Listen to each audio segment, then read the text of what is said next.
अस्सलामुअलैकुम। Straight talk में खुश आमदीद। आपके साथ मैं हूँ आयशा बख्श। पहले खैबर पख्तूनख्वा और अब पंजाब में आने वाले तबाहकुन सैलाब इस साल मानसून की शिद्दत के बायस आए, लेकिन इसके साथ साथ ये दावा भी किया जा रहा है कि भारत ने अपने डैम्स का फाजिल पानी हमारे दरियाओं में छोड़कर सूरत हाल को मजीद ख़राब किया। डैम के दो बुनियादी निज़ाम होते हैं, मामूल के अखराज के गेट और स्पिलवेज। मामूल के गेट पानी की फराहमी आम तौर पर ज़रा के लिए इस्तेमाल करते हैं और ये आम अखराज होता है, लेकिन जब एक डैम अपनी गुंजाइश तक भर जाए तो पानी को रोकना मुमकिन नहीं रहता, वरना ढांचे को नुकसान पहुंचने का खदशा होता है। उस वक्त इजाफी पानी खारिज करने के लिए स्पिलवेज खोल दिए जाते हैं। अगर ऐसा ना किया जाए तो डैम टूट सकता है। हमारे खित्ते में पानी सर्दियों में बर्फ और ग्लेशियर की शक्ल में जम जाता है और गर्मियों में पिघलता है। जब ये मानसून की बारिशों के साथ मिलता है तो दरियाओं में बहाव बढ़ जाता है। स्पिलवेज सिर्फ उस वक्त खोले जाते हैं जब डैम भर जाएं। इस बार भारतीय डैम लबरेज थे, जिसकी वजह से उसने अपने कई डैमों से पानी छोड़ा क्योंकि वो भर चुके थे। भारत में भी रिकॉर्ड तोड़ बारिशें हुई, जिससे दरियाओं में पानी का बहुत बड़ा रेला आया और भारत ने दरियाए सतलुज और दरियाए रावी का पानी पाकिस्तान की तरफ छोड़ दिया। सैलाबी पानी बराह रास्त पाकिस्तान में दाखिल होने से पहले कई भारतीय देहातों से गुजरता है। करीबन 100 से 150 किलोमीटर का फासला तय करके सरहद पार करता है। ऐसे में बड़ा सवाल यह है कि क्या भारत ने दानिस्ता तौर पर पाकिस्तान को नुकसान पहुंचाने के लिए पानी छोड़ा? ताहम अब इसमें कोई शक नहीं कि सिंध तास माहदे की मुअत्तली के बाद भारत पहले जैसा तफसीली डेटा फराहम नहीं करता। अब सिर्फ मुख्तसर नोट्स भारतीय हाई कमिश्नर के जरिए भेजे जाते हैं, जो माजी के मुआहिदों के मुकाबले में नाकाफी हैं। वार्निंग सिस्टम अब कहीं कमजोर हो चुका है। पाकिस्तान और भारत के डैम्स का ढांचा बुनियादी तौर पर एक जैसा ही है। भारत के पास जेलम, ब्यास और रावी पर 3 बड़े डैम हैं। पाकिस्तान के पास मंगला और तरबेला डैम है। दोनों मुल्क मानसून के पानी को सर्दियों की फसलों के लिए जखीरा करते हैं और दोनों ही मुल्कों के डैम अमरीकी कंपनीज ने बनाए थे। उनका डिजाइन और ऑपरेशन एक ही तरह का है।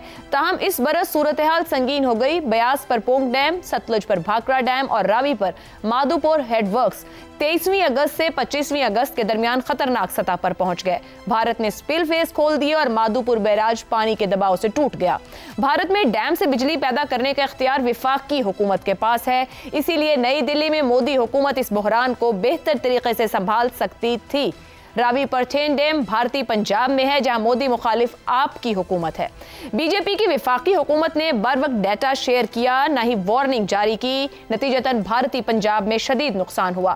सैकड़ों देहात जेरे आब आ गए। अब भारतीय पंजाब की हुकूमत बीजेपी पर जानबूझकर पंजाब को डुबोने का इल्जाम लगा रही है। यूं ये जाहिर होता है कि मोदी हुकूमत की दानिस्ता गलती से सिर्फ पाकिस्तान नहीं बल्कि भारतीय पंजाब के देहात भी तबाह हुए। ऐसे में यह दावा कितना आता है कि मौजूदा सैलाबी तबाही में भारत आबी जारियत का किरदार कितना है। इसी पर गुफ्तगू करेंगे। प्रोग्राम के पहले हिस्से में हमारे साथ हैं शहजाद चौधरी, जैगम खान, रजा रूमी और उवैस तौहीद साहिब भी आज प्रोग्राम में शिरकत कर रहे हैं। आपका बहुत शुक्रिया उवैस साहब ज्वाइन करने के लिए। इस गुफ्तगू पर आएंगे और सवाल रखेंगे पैनल के सामने इस तरह से। मानसून की शिद्दत, सैलाब की तबाहकारियां, भारत के डैमों से पानी छोड़ने का अमल, ज़ाब्ते की कार्रवाई या दानिस्ता तौर पर पाकिस्तान के खिलाफ साजिश। जैगम साहब, जो सूरत हाल अब तक हमें फैक्चुअली नजर आती है वो आपके सामने मैंने ऊपर रखी। आपको क्या दिखता है कि जितनी तबाही भारतीय पंजाब में हुई, अभी हमारे यहाँ भी सूरत हाल ऐसी है, ये ज़ाब्ते की कार्रवाई के नतीजे में ही ये सूरत हाल बनी है? वहाँ पर कंट्रोल किया गया, बेहतर फैसले लिए गए, या आपको ऐसा लगता है वो सिंध तास माहदे की खिलाफ वर्जी है, इंटेंशनली भारत की तरफ से तरीका इख्तियार किया गया जिस बायस नुकसान ज्यादा हुआ है, इसे रोका जा सकता था, महदूद किया जा सकता था? शुक्रिया। देखिए, पहली बात तो ये है कि हमें इस बात पे ख़बरदार रहना चाहिए कि हम हर बात भारत पर या किसी दूसरे पर ना डाल दें, वरना इसका नतीजा ये निकलेगा कि हम अपने आप को तैयार ही नहीं करेंगे। भारत का जितना मामला है उसे उसी कंटेक्स्ट में देखना चाहिए और हमारी जितनी कमज़ोरी है हमें उसको भूलना नहीं चाहिए, उस पर पूरी तवज्जो रखनी चाहिए। देखिए, सिंध तास माहदे में ये कहीं नहीं लिखा और न ये मुमकिन है कि भारत मानसून फ्लड्स को एब्जॉर्ब करे। जाहिर है वो इस फ्लड्स को रोकने की सलाहियत नहीं रखता था। और भारत में फ्लड्स सिर्फ पंजाब में नहीं आए, कैचमेंट एरिया से, हिमाचल प्रदेश से, वहाँ से लेकर पंजाब तक जहाँ जहाँ दरिया बह रहे हैं, कश्मीर में भी हर तरफ तबाही है। यानी हिमालय के इलाकों में भी और मैदानी इलाकों में भी। तो भारत ख़ुद तबाहाली का शिकार है। लेकिन इस तबाहाली में, इस तमाम मामलात में भारत का जो कसूर है वो ये है कि वो गैर जिम्मेदारी का सबूत दे रहा है।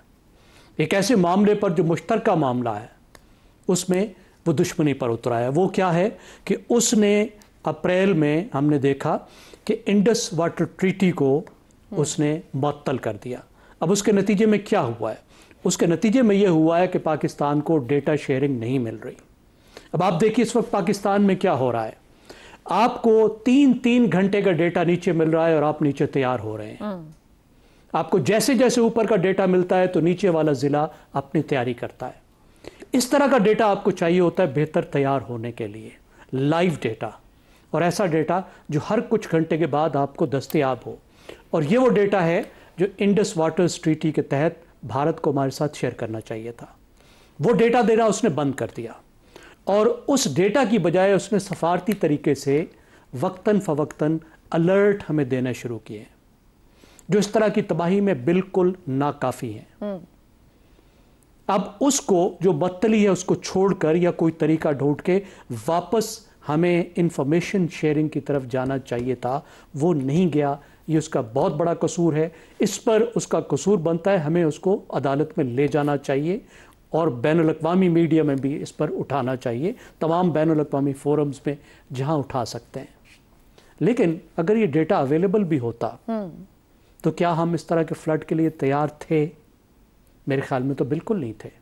जब डेटा हमें मिल रहा था उस वक्त जब फ्लड्स आए हैं तो क्या हम बेहतर तौर पर उसको संभालने के लिए तैयार थे? सही।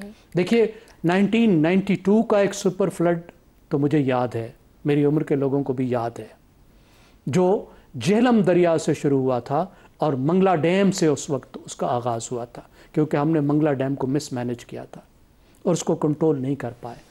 2010 का सुपर फ्लड, 14 का, फिर 22 तो भी कल की बात है और अब हम फिर फ्लड में गुजर रहे हैं। हमें ये देखना होगा कि हम कहाँ कहाँ पे कमज़ोर हैं। हमारी सबसे बड़ी कमज़ोरी हमारी इंसानी कमज़ोरी है। हम सबसे बड़ी हमारी डूबने की वजह हमारा पॉपुलेशन कंट्रोल ना होना है। हमारी आबादी आप देखिए जाकर, जिसको हम कच्चे का इलाका कहते हैं, कच्चा सिर्फ सिंध में नहीं है, बंद के नीचे पाकिस्तान के तमाम इलाकों में, पंजाब में बहुत बड़े इलाके हैं जो बंद के अंदर हैं, ठीक हो गया, जहां पे फ्लड आना है, जहां फ्लड की जरूरत होती है, वहां पे आपने क्या किया? तैयारी तो हमें अपनी कमजोरियों पे, अपने इंफ्रास्ट्रक्चर पे हमें देखना चाहिए और पहले खुद को इक्विप करना चाहिए। बिल्कुल ठीक है। और हम कितने तैयार हैं, यानी हमारे अगले हिस्से में उस पर बात भी करेंगे कि इस वक्त लेटेस्ट सिचुएशन क्या है। शहजाद चौधरी साहब, यकीनी तौर पर भारत में भी रिकॉर्ड बारिशें हुई हैं, शुमाली हिंद में भी तबाही है, मगर सिंध तास मुआहदे की मुअत्तली और जो ऊपर जैसे जैगम साहब भी इंफॉर्मेशन शेयरिंग की बात कर रहे हैं, भारत की जानिब से डाटा रोक लेना क्या सैलाबी तबाही को बढ़ाने का बायस नहीं बना है? क्योंकि खुद भारत के पंजाब से भी ऐसी आवाजें उठ रही हैं कि पानी को बहुत रोक कर छोड़ा जा रहा था, यानी कि कुछ पानी ज्यादा भी पहले छोड़ा जा सकता था। इवन 17 से 20 अगस्त तक भी पानी बहुत कम मिकदार में छोड़ा जा रहा था। या आप समझते हैं कि खुद भारत के भी कंट्रोल में नहीं था, वो पर rules and procedures he move कर रहे थे, वो नहीं रोक सकते थे किसी भी चीज को? अच्छा देखिए, आपने अपने इब्तदाइये को कहा और अब सवाल पूछते हुए जगम साहब से कि ऊपर मैंने एक फैक्चुअल पोजीशन आपके सामने अपने इब्तदाइये में बयान कर दी। ये आपने सवाल के अपने सवाल में ये कहा। जब आपने ये कह दिया कि फैक्चुअल पोजीशन बयान कर दी तो इसका मतलब फैक्चुअल तो बयान हो गई। अब उसके बाद तो हम कहानियां बुन सकते हैं। तो पहली कहानी जो हमने बुननी चाहिए वो ये बुननी चाहिए कि क्या पानी सियासी हथियार के तौर पर इस्तेमाल होता है? बिल्कुल होता है। ये पड़ोसियों के बीच में भी होता है, जिनकी ज़मीनें इकट्ठी होती हैं और उनको सराब करना होता है, उनके बीच में भी होता है। ये सूबों के बीच में भी होता है, ये मुल्कों के बीच में भी होता है। और इससे बढ़ के एक और, इसी पानी को अगर जब आप कोऑपरेशन के तौर पर इस्तेमाल करते हैं, आपस में मिल के चलने के लिए इस्तेमाल करते हैं, तो वो भी एक बायस बनता है। और उसकी एक बहुत बड़ी मिसाल दुनिया में नाइल, दरियाए नील का एक डेल्टा या दरियाए नील का जो पूरा निज़ाम है, जिसमें कुछ 5-7 मुल्क या उससे ज़्यादा शायद शामिल हैं, एक बेहतर अंदाज से आपस में चल रहे हैं। छोटी छोटी चीज़ें उनके बीच में भी आती हैं, लेकिन उसकी मिसाल मौजूद है। ये किया जा सकता है। इन फ्लड्स के साथ जो आए, अगर भारत और पाकिस्तान में थोड़ी बहुत दूरअंदेशी हो तो उनको ये पता लग जाना चाहिए कि जहां पर हम दो मुल्क अपने तौर पे बात करने के लिए तैयार नहीं है, उनको कुदरत ये पैगाम दे रही है कि आपका मुस्तकबिल, आपका जो मौका मुकद्दर है वो मेरे जुड़ा हुआ है आपस में, क्योंकि आपकी जो सोर्सेज हैं वो एक ही हैं। खासतौर पे दरियाओं की, पानी की, हवाओं की, क्लाइमेट चेंज दोनों को इसी तरीके से अफेक्ट करता है। ये दूरअंदेशी की बात है। आज का भारत शायद इसकी तरफ बिल्कुल माइल नहीं होगा, ना वो बात करना चाहेगा। दिल तो मेरा बहुत करता है कि मैं भी कहूं कि अभी जारहियत है, अभी दहशतगर्दी है, और होती भी है। और आप पानी को हथियार के तौर पे जंगों में इस्तेमाल भी किया जाता है, ये भी याद रखिए। ये होगा, इस्तेमाल होगा, वो रिलीज करेंगे, ऐसी बेल्ट में रिलीज करेंगे जहां पर पाकिस्तान के टैंक न चल सके। तो ये तमाम की तमाम हरबे हम जानते हैं, हमें पता है कि अपने तौर पे। लेकिन अब जो हुआ है, जो इंडस वाटर ट्रीटी के बाद मैं एक छोटी सी बात करता हूं, लेकिन अब जो हुआ है वो भारत भी उतना ही डूबा है जितना पाकिस्तान डूबा है। जिस तरह से तेजी के साथ ये जो क्यूसेक कहते हैं, क्यूबिक फीट पर सेकंड, ये इंटेंसिटी शो करता है कि किस वॉल्यूम में, किस मिकदार में पानी किस स्पीड के साथ जा रहा है। इसका मतलब है कि इस वॉल्यूम में, इस मिकदार में, स्पीड के साथ जब जा रहा है तो शायद वो भारत के भी कंट्रोल और काबू में नहीं होता। बेहतर कोऑपरेशन कोऑर्डिनेशन के साथ मामला बेहतर हो सकते थे। डेटा उन्होंने देना बंद कर दिया क्योंकि इंडस वाटर ट्रीटी से उन्होंने राह फरार इख्तियार कर लिया, उसको मुअत्तल करके रख दिया। अब किया क्या उन्होंने इंडस वाटर ट्रीटी के साथ? उन्होंने ये किया है कि वो जो एक पानी की एक लिमिट उनके ऊपर लगा दी गई थी कि सिर्फ आप इतना पानी जखीरा कर सकते हैं 3 मगरबी दरियाओं से, जब वो उसको मुअत्तल कर रहे हैं तो डैम्स के बाद वो इतनी जो जगह बनाएंगे जहां पानी जखीरा करेंगे तो वो इतनी ज्यादा बढ़ जाएंगी कि पानी की मिकदार अपनी लिमिट से ऊपर बढ़ जाएगी, और वो इसलिए उसको डिफाई करेंगे, उस चीज को, उसकी जगह क्रिएट करने के लिए उन्होंने ये किया। लेकिन क्या डैम पानी रोक सकते हैं? अब इस दफा तो साबित हो गया कुदरत की तरफ से कि कोई डैम कोई पानी नहीं रोक सकता। अच्छा, अब पाकिस्तान का इलाज क्या है? अब एक और चीज सोचिए कि हम 135 मिलियन एकड़ फुट पानी लेके 1947 में एक आजाद मुल्क बना था, जो कि अब कम होके एवरेज 95 से 105 मिलियन एकड़ फुट पे आ चुका हुआ है। पानी हमारे दरियाओं में कम हो गया हुआ है। इस मर्तबा इन सैलाबों के बाद ख्याल किया जा रहा है कि 185 से 195 मिलियन एकड़ फुट पानी हमारे दरियाओं में से गुजरेगा। सही। अब ऐसा मुल्क जिसके अंदर के 95 मिलियन एकड़ फुट के बाद पानी की शॉर्टेज थी, उसके दरियाओं में से 185 मिलियन एकड़ फुट पानी जा रहा है, और पाकिस्तान के पास कोई तरीका नहीं है कि इस पानी को बचाया जा सके। ठीक हो गया। अगर हमने किसी तरीके से सोच विचार की होती, जखीरे की जगह बनाई होती, कुछ डैम हमने भी बनाए होते, कुछ हमने वाटर रिजर्वॉयर्स क्रिएट किए होते, कुछ कैनाल्स के अंदर पानी रिजर्वायर बना लिया होता, तो शायद हम भी इस काबिल होते कि इस पानी को बेहतर तौर पे इस्तेमाल कर सकते, बजाय पुश्ते तोड़ के लोगों को डुबोने के।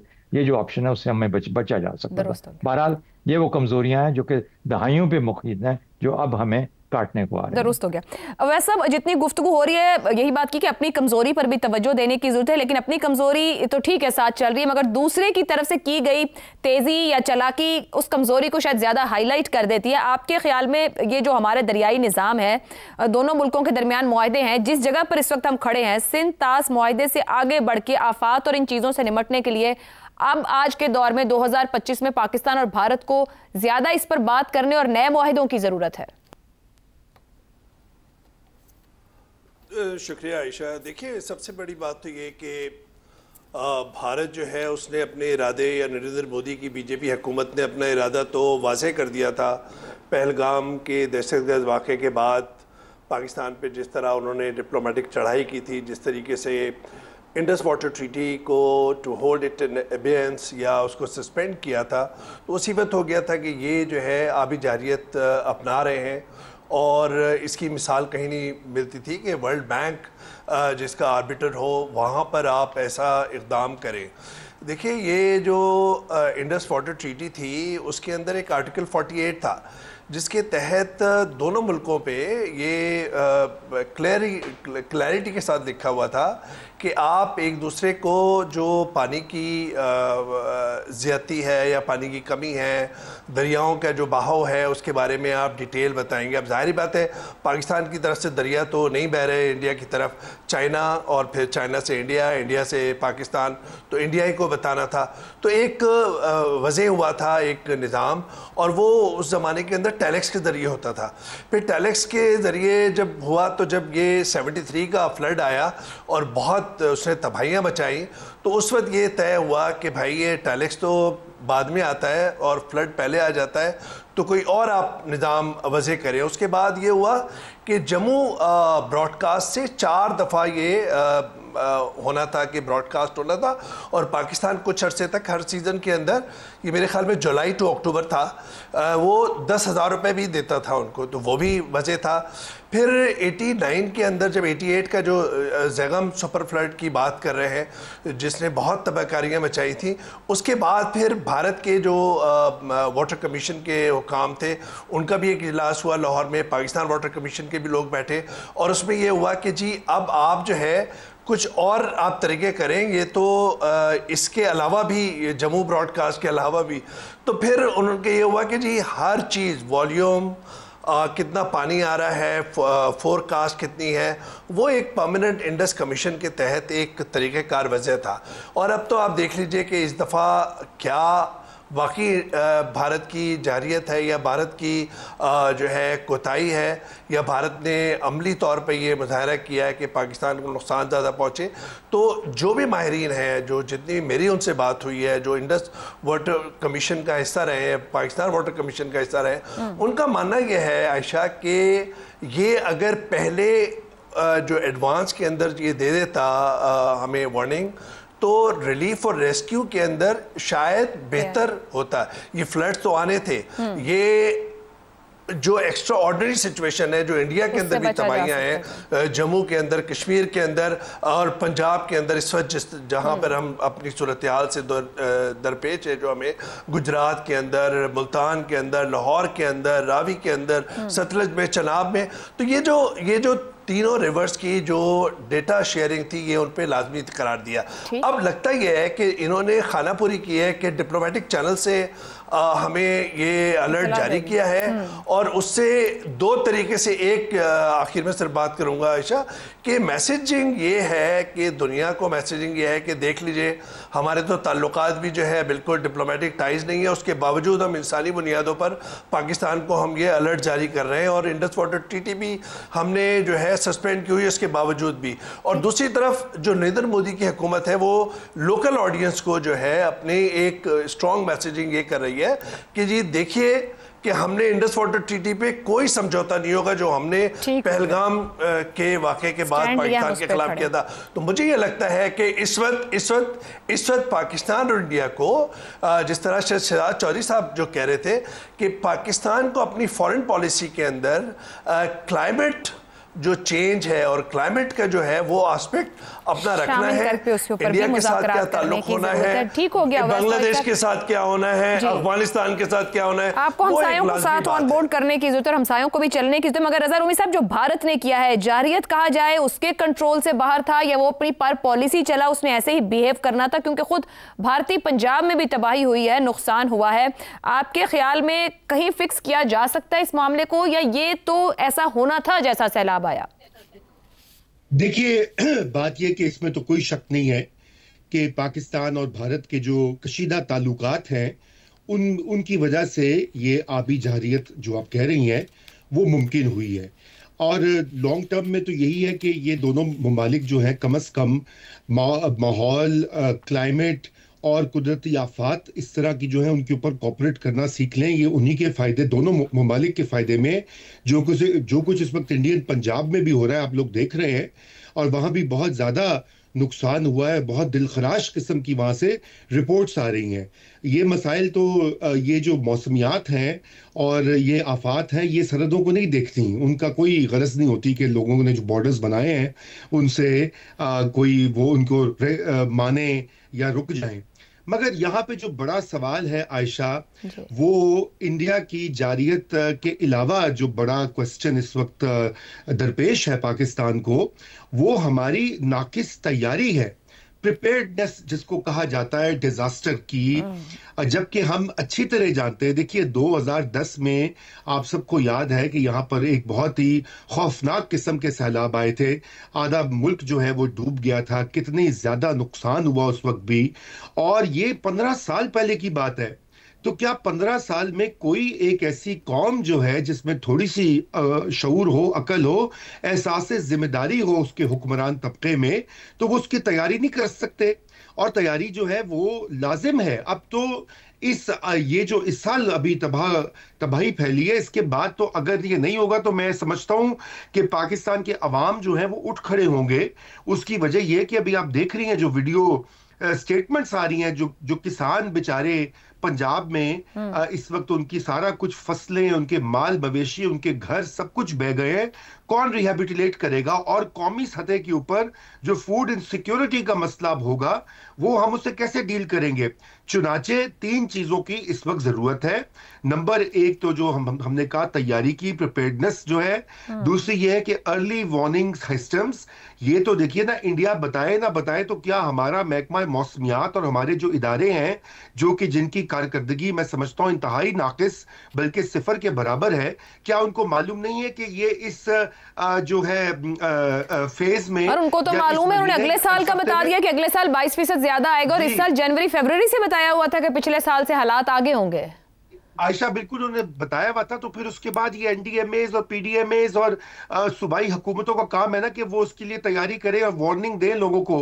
नंबर 3 जो है मकामी हुकूमतें। देखिए डिजास्टर रिलीफ जो है वो मकामी हुकूमतों के बगैर मुमकिन नहीं है। मरियम नवाज बहुत अच्छा काम कर रही हैं, मैं बिल्कुल उनके ऊपर तनकीद नहीं करूंगा। जो आते हैं रज़ा रूमी साहब, अगले सेगमेंट में हमने पंजाब में ही आना, और बड़ा एक 2 पॉइंट्स हैं जो मेरे ख्याल अब हमारे प्रोग्राम का हिस्सा रहेंगे, बार बार पैनल भी उठाता है। मकामी हुकूमतें, मकामी ग्राउंड तक जिम्मेदारियां देना और आबादी, ये 2 इशूज हल किए बगैर शायद हम कोई मसला हल कर ना पाए। ब्रेक लेते हैं, ब्रेक के बाद बात करेंगे पंजाब में सैलाब कहां तक पहुंचा, क्या नुकसान हो चुका और सिंध कितना तैयार है। इस ब्रेक के बाद प्रोग्राम में एक बार फिर खुशामदीद। पंजाब में सैलाब की तबाहकारियां ताहाल जारी हैं। अब तक के नंबर्स के मुताबिक 4000 देहात ज़ेरे आब आ चुके हैं। 38 लाख से जायद लोग मुतासिर हैं, जबकि 13 लाख एकड़ ज़रई अराजी ज़ेरे आब है। 46 लोग जान से गए, 18 लाख अफराद को रेस्क्यू किया गया। रिलीफ कैंप्स में 30,000 से जायद लोग मौजूद हैं। 10 लाख से जायद जानवरों को भी महफूज मकामात पर मुंतकिल किया गया है। तीनों बड़े दरियाओं चनाब, रावी और सतलुज में मुख्तलिफ मकामात पर ऊंचे दर्जे, जबकि कुछ मकामात पर इंतहाई ऊंचे दर्जे का सैलाब है। दरियाए चनाब में head Khanki, head Qadirabad, head Marala और चिन्योट के मकाम पर ऊंचे दर्जे का सैलाब है। दरियाई रावे में हेड सिद्धनाई, शादरा और हेड बलो की, जबकि दरियाए सतलुज में गंडा सिंह और हेड सुलेमान की पर ऊंचे दर्जे का सैलाब है। अगले 48 घंटों में 3 भारतीय डैम भर जाने की तवक्को है, जबकि थेन डैम पहले ही मुकम्मल भर चुका है, जिसके बायस रावी में पानी की सतह में इजाफा मुतवक्के है। कसूर, ओकाड़ा, पाकपतन, बुरेवाला, आरिफवाला और बहावल नगर के अजला को हाई फ्लड का खतरा है। खानेवाल के करीब दरियाए रावी और चनाब के पानियों का संगम मुल्तान और मुजफ्फरगढ़ के अजला के लिए शदीद खतरा बना हुआ है। मुल्तान में जमींदारा बंद टूट गया है। अगले 24 घंटे मुल्तान के लिए इंतहाई अहम करार दिए गए हैं। देहातों में भारत से आते पानी और शहरों में बारिशों और अर्बन फ्लडिंग ने निज़ाम ज़िंदगी मफलूज कर दिया है। गुजरात, सियालकोट और मुल्का इलाकों में घर, फसलें, दुकानें, बाजार सब पानी में डूब गए। कल से पंजाब समेत मुल्क के मुख्तलिफ हिस्सों में मजीद बारिशों की पेशगोई की गई है। 10वां स्पेल शुरू होने को है। इस सूरत हाल के बाद अब सवाल ये जन्म लेता है कि आने वाले 2 से 3 दिन पंजाब के अजला के लिए कितने अहम हैं। क्या बारिशों और दरियाई पानी के दबाव के बायस मजीद देहात और ज़रई अराजी ज़ेरे आब आ सकती है? रेस्क्यू और रिलीफ के इक़दामात कितने मौसर साबित हो पाएंगे और कितने देर पा? और जब यही पानी पंजनत के मकाम पर मिलकर सिंध में दाखिल होगा तो वहाँ के डैम, बैराज और हिफाजती बंद इस दबाव का सामना कर पाएं? क्या वफाकी और सूबाई इदारे मिलकर बर वक्त इक़दामात कर सकेंगे ताकि ये आफत मजीद बड़े इंसानी और माशी अलमिये में ना बदल जाए? इसी पर गुफ्तगू रहेगी। सवाल इस तरह से, पंजाब में सैलाब की तबाहकारियाँ जारी। 4000 से जायद देहात, 13 लाख एकड़ ज़रई अराजी तबाह। अगले 48 से 72 घंटों में सैलाबी मंजरनामा क्या हो सकता है? ज़ैगम साहब, अब तक की सिचुएशन सामने है कि पानी को देखते हुए, मॉनिटर करते हुए हर घंटे के बाद सूरत हाल बदल भी रही है, नुकसान भी बढ़ रहा है। कि आप पहले भी प्रिपेयर्डनेस की बात कर रहे थे, अब जो है सो है, आप कैसे इसको ढलते देख रहे हैं? किस कदर नुकसान की तरफ हम बढ़ रहे हैं? देखिए, अगर वर्स्ट केस सिनेरियो देखें तो बहुत डरने की बात है। 3 साल पहले 2022 में जो कुछ हुआ, 3 करोड़ 30 लाख लोग मुतासर हुए, 1700 अमवात हुई, $30 बिलियन का लॉस हुआ। और ये सैलाब किसी तरह उससे कम नहीं है। जो पाकिस्तान की फूड बास्केट है, ज़रखेज़ तरीन इलाके हैं और जहाँ बहुत पाकिस्तान की माशी एक्टिविटी है, ज़हन में रखिए पिछली दफ़ा ऐसा नहीं था। उनकी तबाही ये सैलाब कर चुका है। और जो इलाके 2022 में मुतासर हुए थे, अब उस तरफ जा रहा है। अब अगले अगर 2-3 दिनों में हम देखें तो आप देखिए रावी और सतलुज में इंतहाई फ्लड जारी रहेगा, हमें ये बताया जा रहा है जी। जबकि चनाब का और जेहलम का जो फ्लड है अब वो नीचे की तरफ, मुल्तान का आपने बताया वहाँ पहुँच चुका है, मुजफ्फरगढ़ पहुँच चुका है, जहाँ बहुत ज़्यादा ख़तरात हैं। अल्लाह पाक महफूज रखे, लेकिन नुकसानात वहाँ पे होने शुरू हो चुके हैं। अब ये वहाँ से आगे जाकर राजनपुर, फिर पंजनद और फिर उसके बाद ये सिंध की तरफ चला जाएगा। और सिंध में जो एक बड़ा ख़तरा है वो ये है कि सिंध की जो टोपोग्राफ़ी है, सिंध की जो जोग्राफ़ी है वो बहुत प्लेन है। वहाँ जब पानी आता है तो फैलता बहुत है, फैलता है तो वहाँ रुका रहता है, बहुत ज़्यादा नुकसान करता है क्योंकि उसके जाने का कोई रास्ता नहीं होता। ड्रेनेज का बहुत बड़ा मसला है, बल्कि ड्रेनेज पर इतना प्रेशर आता है कि उल्टा भी पानी बहने लग जाता है। दूसरी बात यह है कि वहाँ उस तरह की ऊंची जगह नहीं है जिस तरह की पंजाब में है, जहाँ पे महफूज लोगों को बनाया जा सके, तो लोगों का नुकसान भी वहाँ बहुत ज़्यादा होता है। जहाँ तक हमारी सलाहियत की बात है, हुकूमत की सलाहियत की बात है, तो हुकूमत ने तो अपनी सलाहियत बनाने की कोशिश ही नहीं की, क्योंकि हुकूमत की सलाहियत बनाने का मतलब ये है कि हुकूमत अवाम के साथ मिलकर अपनी सलाहियत बेहतर करती, सिविल सोसाइटी के साथ मिलकर बेहतर करती, NGOs को तबाह बर्बाद ना करती, रज़ाकार जो हैं वो बनाए जाते, ऐसे नौजवानों की तरबियत की जाती जो ऐसे मुश्किल में काम आते, लोग सेहतमंद होते, लोग तालीम याफ्ता होते, समझने के काबिल होते कि अपने आप को कैसे बचाना है, अपने आप को कैसे बचाने के काबिल होते, हमारा इंफ्रास्ट्रक्चर इतना होता कि वो रेजिलिएंट होता। तो अभी तो बहुत ही मुश्किल वक्त आगे है, सफ़र लंबा है और तवील है। रज़ा रूमी साहब, पंजाब हुकूमत और मुतल्लिका इदारों की अब तक की कारकर्दगी देखी जाए, मुतासरा लोगों की फौरी ज़रूरियात और तवील मुद्दती बहाली के लिए काफ़ी हैं या कमज़ोर हिकमत अमली और इसके अंदर भी आपको गैप्स दिखते हैं? देखिए, इस वक्त तो रेस्क्यू और रिलीफ का फेज है आयशा, और उसमें तो पंजाब हुकूमत जो है वो उनकी तारीफ बनती है। पूरी हुकूमती मशीनरी को मुतहरिक किया हुआ है और ख़ुद वज़ीर आला पंजाब जो है वो हर जगह मौजूद हैं, ग्राउंड पर जाती हैं। इसके ऊपर उनके मुखालिफिन तनकीद भी कर रहे हैं कि वो अपनी जो है इश्तिहारी कैंपेन चला रही हैं और ये कर रही हैं और वो कर रही हैं, लेकिन हकीकत ये है कि अगर वो ये ना करें तो फिर यही लोग कहेंगे कि जी वो कहाँ है वज़ीर आला, वो तो कहीं दिखाई नहीं दे रही, वो तो गायब हो गई हैं, वो तो कुछ कर नहीं रही। तो इसलिए वो उनके लिए भी कैच 22 वाला मामला है। लेकिन मसला ये कि क्या हर कुदरती आफत के बाद सूबे के चीफ एग्जीक्यूटिव को 10-12 करोड़ के सूबे की जो एग्जीक्यूटिव हैं उनको हर जगह खुद जाने की क्या जरूरत है? मतलब वो इसी वजह से जा रही है ना कि वहां पे लोकल गवर्नमेंट जो है वो आपने उनको बिल्कुल मुअत्तल किया हुआ है, डिसफंक्शनल किया हुआ है। पूरे पाकिस्तान के तूलो अर्ज में ये सबसे बड़ा मसला है।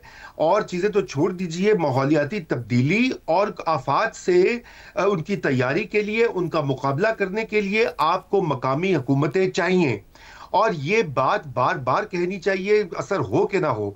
दूसरा जो महकमा जिसको कि बिल्कुल खुद हमने तबाह कर दिया है वो है सिविल डिफेंस का महकमा। अभी रजाकारों की बात कर रहे थे ज़ैगम खान साहब, सिविल डिफेंस का महकमा जो है उसका भी यही काम होता है और वो अच्छा खासा होता था 60-70s तक का। उसके बाद उसको बिल्कुल जो है उस पर तवज्जो नहीं दी और वो अमलन गैर फाल है पूरे मुल्क में।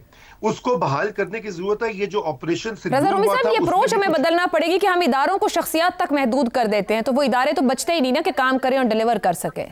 जी बिल्कुल, तो शख्सियत जो परस्ती से बाहर निकलना होगा। और तीसरी जो अहम चीज है वो ये जो डिजास्टर मैनेजमेंट अथॉरिटीज हैं, अगर ये इसी तरह इन्होंने काम करना तो उनको खुदारा बंद कर दीजिए, क्योंकि इनके होने से या ना होने से तो कोई फायदा नहीं है। ठीक हो गया। चलें जी, रज़ा साहब एक ब्रेक लेनी है, ब्रेक से वापस आएंगे तो शहजाद साहब और अवैस साहब की राय आपके सामने रखेंगे। प्रोग्राम के आखिरी हिस्से में एक बार फिर खुशामदीद। शहजाद चौधरी साहब, भारत में थेन डैम भर चुका है, 3 मजीद भारतीय डैम्स के मुकम्मल तौर पे भर जाने की खबर है। रावी और सतलज का रेला आगे बढ़ रहा है। आपके ख्याल में कितना बड़ा खतरा साबित हो सकता है आने वाले 24 से 72 घंटों में? मेरा ख्याल है शुमाली पंजाब की तो कोई मुश्किलात इतनी कम नहीं होंगी, क्योंकि बारिशें जब ज़्यादा होंगी, जिस तरह आपने कहा कि अभी 2 दिन के बाद और बारिशें की तवक्को है, 10वां स्पेल आएगा, तो जो पहले से ही पानी ज़मीन में इस वक्त बैठा हुआ है तो उसके लिए जो पानी की निकासी है जो बारिश के बाद जमा होगा और मुश्किल हो जाएगी।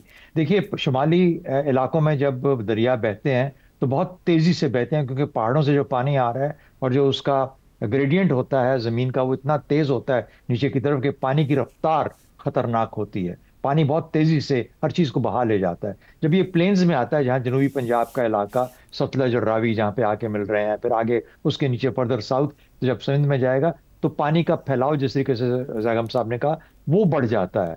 पानी ज्यादा होता है मकदार में तो उसको अपने पुश्तों से निकल के बाहर फैल जाता है, तो वो ज़ेरे काश ज़मीन और लोग और गांव और माल मवेशी ये सब के सब इफेक्ट होते हैं, लोग फंस जाते हैं अपनी जगहों के अंदर। तो ये मुश्किलात हैं, इस किस्म के मसाइल आने को हैं। जब तक बारिशें होती रहेंगी शुमाली पंजाब में, ये शुमाली पंजाब के लिए मुश्किलात, क्योंकि पानी की निकासी नहीं होगी, पानी खड़ा होगा, बीमारियां ज़्यादा फैलेंगी।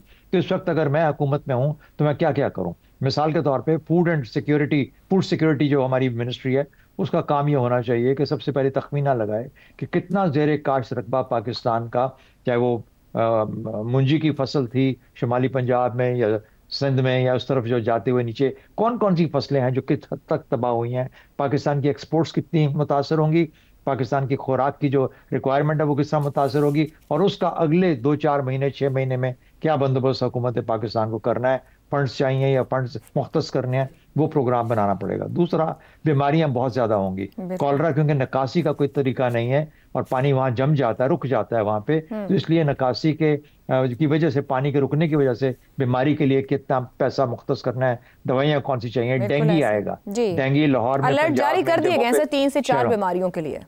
तो इसलिए ये जो बीमारियां हैं इनके लिए अभी से बंदोबस्त शुरू कर दें, बजाय उसका इंतजार करें कि जब हो जाए तो फिर भाग दौड़ शुरू करें। अब वक्त ये बता रहा है कि सब कुछ होने वाला है। तो मेरा ख्याल है ये। और तीसरी बात, जो जाहिर है जो अफेक्टेड लोग हैं उनके लिए भी खुराक चाहिए होगी, तो जितने भी हमारे अवामी मफाद के, अवामी सपोर्ट के जो इदारे हैं उनको एक्टिवेट किया जाए, उनको मेडिसिन दी जाए जो फौरी इलाज के लिए होती है, छत का कोई बंदोबस्त किया जाए। बस ये तरीके हैं। रेस्क्यू रिलीफ हमारी रिक्वायरमेंट, अलर्ट ही रहने की जरूरत है अभी तो। वैसे तो सब यहाँ सब अलर्ट है और बिपरा हुआ पानी पंजनत से गुजर के इसने सिंध में दाखिल होना है। शजीर मेमन साहब ने आज कहा पानी की मिकदार ज्यादा नहीं है, वो तैयार है और मैनेज हो जाएगा। आपके ख्याल में बंद, बैराज और सिंध इंतजामिया का इत्मीनान जायज है? आयशा, देखिए, मेरा तो नहीं ख्याल कि इत्मीनान का इजहार करना चाहिए, क्योंकि हम सबको एक बात तस्लीम करनी चाहिए कि ग्लोबल वार्मिंग और क्लाइमेट चेंज से कुदरत के निज़ाम का जो साइकिल है वो डिस्टर्ब हो गया है। तो इसका मतलब है कि गैर रिवायती जो आपके तरीके थे वो सब आपको जो है वो आपको अपनाने पड़ेंगे। ये रिवायती तरीके जो हैं वो नहीं अपनाने पड़ेंगे। इसका असर सनत पे है, इसका असर अर्बन प्लानिंग पे है, इसका असर इंफ्रास्ट्रक्चर पे है, इसका असर एग्रीकल्चर फार्मिंग पे है। क्रॉप्स के सीज़न चेंज हो गए हैं। आप लोकल फार्मर से बात करें, वो कहते हैं कि हमें पता ही नहीं, आम पहले गिर गया, आंधी पहले आ गई, बीज कब डाले। तो ये सारी जो प्लानिंग है मेरे ख्याल में, ये जो पॉलिटिशियंस को ब्लेम करना या उसको, बिल्कुल जाहिर बात है हम उनका ही गिरेबान पकड़ेंगे क्योंकि हमने उनको मुंतखब किया है और मुकामी हुकूमतें होनी चाहिए। और ये जो रिलीफ का काम है या जो एड डिस्ट्रीब्यूशन का काम है उसमें मुकामी हुकूमतों से ज़्यादा फ़ाल निज़ाम कोई हो नहीं सकता। देखिए, मैं जब ये कहता हूँ कि हमें ये तस्लीम करनी चाहिए तल्ख हकीकत, ये क्लाइमेट चेंज, क्लाउड बर्स्ट होना, अर्बन फ्लडिंग होना, ये फैशनेबल जो है वो स्लैंग्स नहीं है, एक्सप्रेशन नहीं है, ये तल्ख हकीकतें जो हमें तस्लीम करनी चाहिए। यानी कि अब आप देख लीजिए, मुख्तसर मिसाल दूंगा मुख्तसरन कि 2010 कुदरत किस तरह खेल खेल रही है। 2010 के अंदर दरियाए सिंध के अंदर, मैं दरियाए सिंध के गिर्द पला बड़ा हूँ, रिवेरेंट फ्लड आया और पूरे सिंध को जो है उसने तबाह कर दिया, सवात से लेके और सिंध के पूरे इलाकों को उसने तबाह कर दिया। 2022 के अंदर क्या हुआ, उस दौरान क्या हुआ, सिंध हुकूमत ने, इंतजामिया ने उसके गिर्द एम्बैंकमेंट्स बना दिए कि पानी जब रिवर के अंदर ज्यादा होगा तो वो बाहर ना आए। लेकिन क्या हुआ, टोरेंशियल रेन्स हुई 2022 के अंदर और उन रेन्स की वजह से वो तो यकीनी तौर पर अवैस सईद साहब, आपने दुरुस्त कहा कि फिर ग्लोबल वार्मिंग और क्लाइमेट चेंज को देखते हुए हमारी हुकूमतों को भी गैर रवायती तरीके इख्तियार करने पड़ेंगे और पहले से ज्यादा तैयार होना पड़ेगा ताकि सूरत हाल से निपट सकें। आज के प्रोग्राम से इतना ही, इजाजत दीजिए, अल्लाह हाफ़िज़।